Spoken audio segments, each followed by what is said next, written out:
Good morning class. आज का हमारा टॉपिक है types of biological rhythm disorder. तो जो बायोलॉजिकल रिदम्स हमने पढ़ी थी, उन रिदम्स के जो टाइप्स होते हैं उनके अंदर कुछ डिसऑर्डर्स भी हो सकते हैं ना।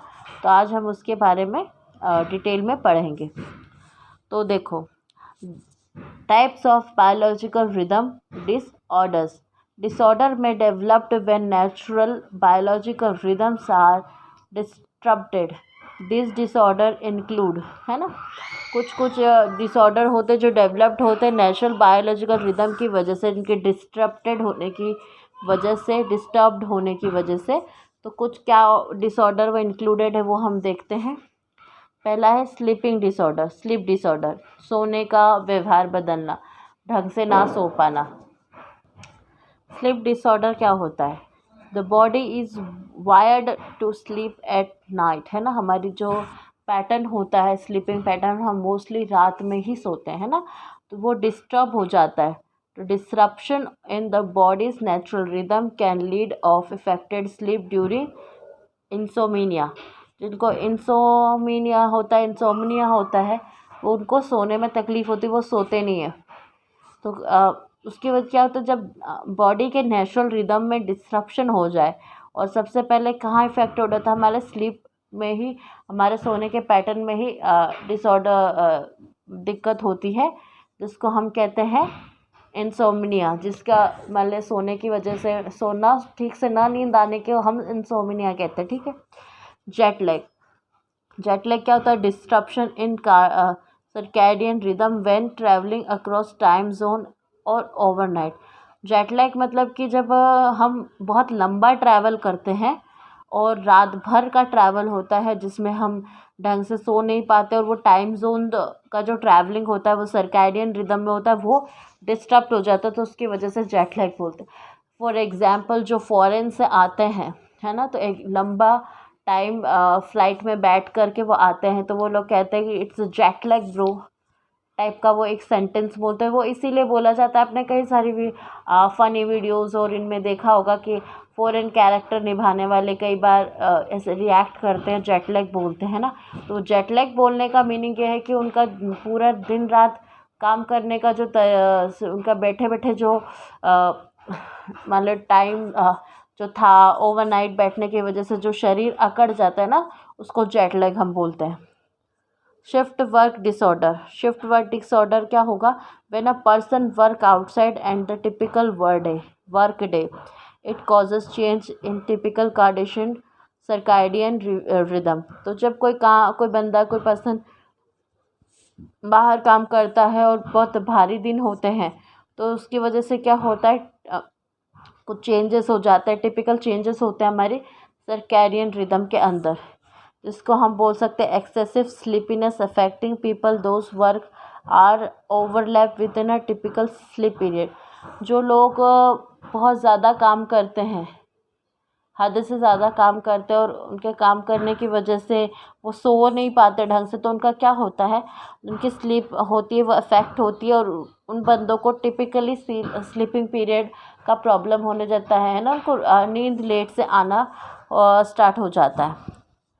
अब इसके अंदर क्या है, फोटो पीरियोडिज्म, है ना, इसी का एक disorder photo periodism, photo light period length of the time, जिसको हम बोलते हैं photo periodism.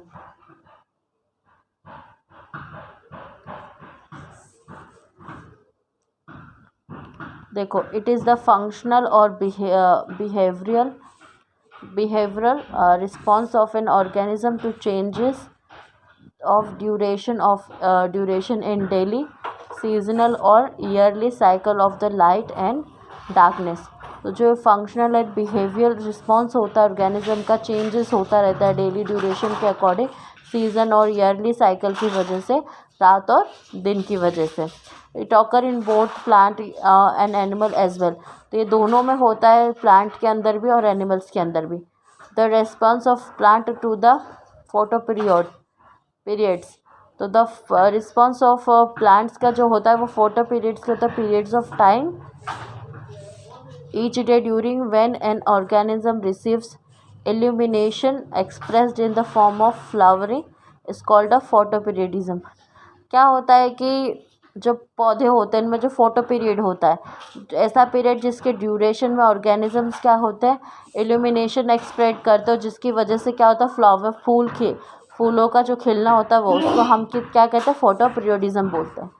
When stimulated by the light and animals, the pituitary glands will release hormone that affect reproduction.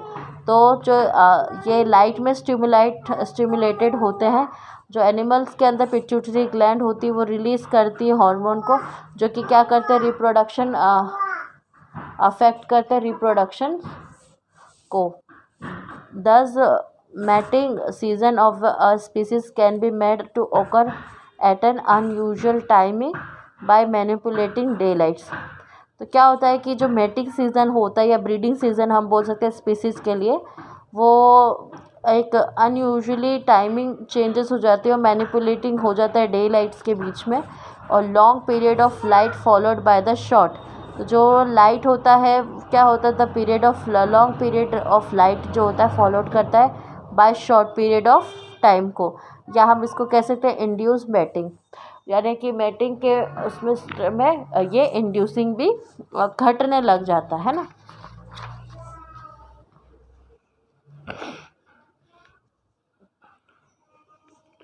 Behaviour in species that normally breed in autumn, जैसे कि गोट और sheeps, है ना। जो बिहेवियर होता है स्पीशीज़ में नॉर्मली ब्रीडिंग का, जो एडनम होता है, जो नॉर्मल बिहेव होता है, उसको क्या कहा जाता है, गोट और जो शीप के अंदर होता है वैसा। वाइल्ड स्पायरिंग ब्रीडर्स लाइक जो मिल्क वगैरह होते हैं, मिल्क वगैरह करते हैं, वो कहलाते हैं spring breeders. Will short the reproductive process when the daylight is increase. तो ये इनके ये स्टार्ट करते हैं रिप्रोडक्टिव प्रोसेस जब डे लाइट इंक्रीज्ड होती है।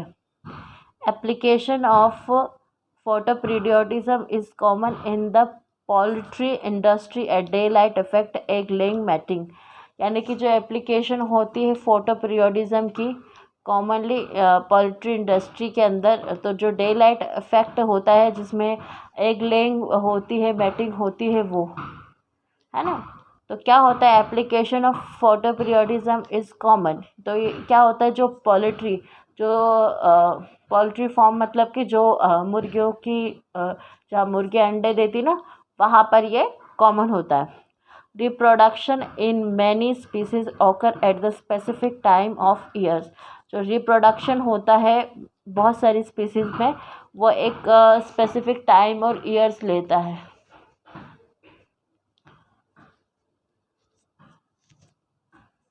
Reproduction in many species occur in specific time of the year, है ना। तो इस पर हमने इसका पढ़ लिया था। Produce pollen at the time of the year when the pollinators will be active. तो जो पॉलिनेटर्स होते हैं वो इस टाइम पे क्या होते हैं, प्रोड्यूस पॉलर्स करते हैं उसी टाइम पर जो पॉलिनेटर्स होते हैं एक्टिव हो जाते हैं।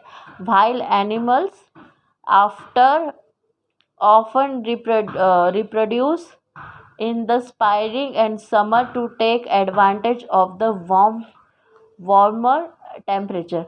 जो एनिमल होते हैं वो रिप्रोड्यूस जो करते हैं, है ना, स्पाइनिंग जो बिहेवियर वो दिखाते हैं, वो कैसे दिखाते हैं, समर के अंदर, या आप उसको कह सकते हो spring and summer to take advantage of warm temperature. जो गर्माहट होती है उसका ये मान ले कह सकते हैं कि उसका पूरा ये एडवांटेजेस लेते हैं, जिसकी वजह से क्या होता है, ये एनिमल का रिप्रोड्यूस करने में इनको बहुत हेल्पफुल होता है। Often reproduction is triggered by the critical photo period. तो जो ऑफन रिप्रोडक्शन होता है वो ट्रिगर्ड किया जाता है क्रिटिकल जो फोटो पीरियड सेशन होता है उसकी वजह से ट्रिगर्ड होता है। It many male animals testis size is affected by the photo period. तो जो मेल एनिमल्स होते हैं उनकी जो टेस्टिस साइज होता है वो इफेक्टेड हो जाता है फोटो पीरियड्स की वजह से, ये इफेक्टेड होते हैं in both hamster and some birds for example. तो हैमस्टर्स और कुछ बर्ड्स के अंदर हम देख सकते हैं, फॉर एग्जांपल जो testis are small in short days, for example in winter, but grow dramatically in long days. तो जो हैमस्टर हुआ या और कुछ अदर बर्ड्स होते हैं, उनके अंदर क्या होता है, जो टेस्टिस होते हैं ना, जो मेल बर्ड्स होते हैं, उनके अंदर जिनके जो टेस्टिस होते हैं वो छोटे हो जाते हैं स्मॉल शॉर्ट डेज में। शॉर्ट डेज मतलब कि जैसे ठंड में दिन छोटे होते हैं और रातें बड़ी होती है, गर्मियों में दिन बड़े होते हैं और रातें छोटी होती है ना। तो शॉर्ट डेज और लॉन्ग डेज का मीनिंग ये है। तो शॉर्ट डेज में ठंड के छोटे दिनों में है ना, तो इन विंटर्स है ना, विंटर्स के अंदर शॉर्ट डेज के अंदर क्या होता है, टेस्टिस स्मॉल हो जाते हैं। और गर्मियों के अंदर जो लॉन्ग डेज होते हैं उसके अंदर ये ग्रो नहीं करते, पर ड्रामेटिकली, मतलब जो एक्चुअल ड्रामेटिकली ये क्या होते हैं, ग्रो कर जाते हैं। ठीक है, तो हमने biological type of biological rhythm disorder देख लिया है हमने। जो पूरा टॉपिक है, जो हमारा बायोलॉजिकल क्लॉक जो टॉपिक है, हमने पूरा अच्छे से समझ लिया, उसके डिसऑर्डर भी देख लिए हैं।